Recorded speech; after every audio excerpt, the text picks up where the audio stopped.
So guys, welcome back dito sa ating vlog sa Barcelona. So sagutin natin yung message sa akin ni Sir nung actually mga ilang araw na rin to hindi ko sinasagot. So gusto niya lumipat dito from Hungary to Barcelona or Spain. At skilled worker siya sa Hungary. So alam kong maraming taong gusto pumunta rito sa Spain.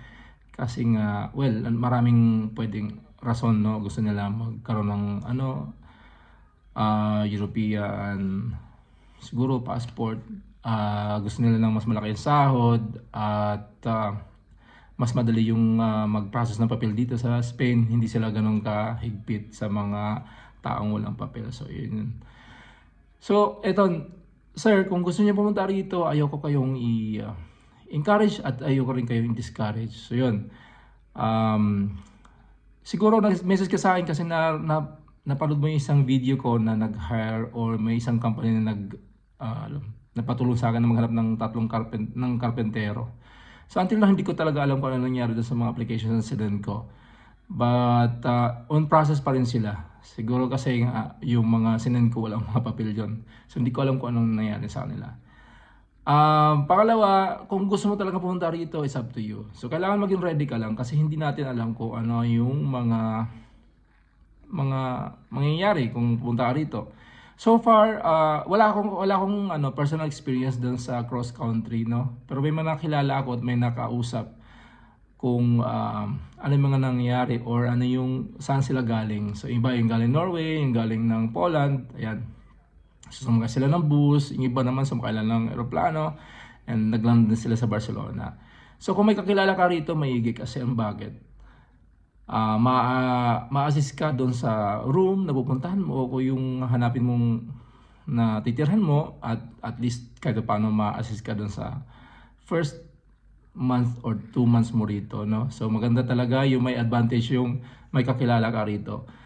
Pwede rin sa referral ng trabaho, pwede ka rin makapag-umpisa through them. Pero pag mag-isa ka lang, okay? So kailangan mo talaga ng konting bala. Let's say, konting pera para doon sa months na wala kang trabaho, of course yung pagkain tsaka yung rental ng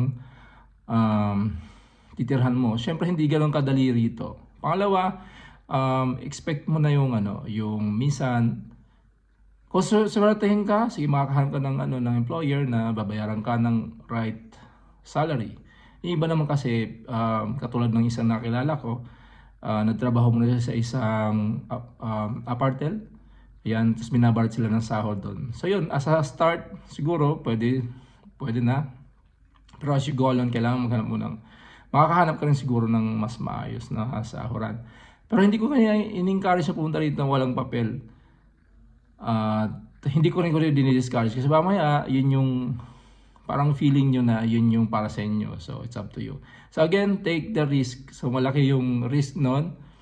Pero so far, sa mga nakilala ko, sa nakausap ko, eventually, nakakahanap din sila ng trabaho at naging maayos din ang buhay nila. So, yun nga lang, konting tiis at pasensya, habaan ng pasensya. Hindi naging madali din yung sa iba, pero kung nakaya nila, bakit hindi mo kayanin or bakit hindi mo makaya din. So yun, good luck kung sakasakali makaparating ka rito, sana makahanap ng trabaho agad-agad. Yan. Thank you at sa mga hindi pa nakapollow, please follow for more of my videos dito sa Barcelona. Thank you.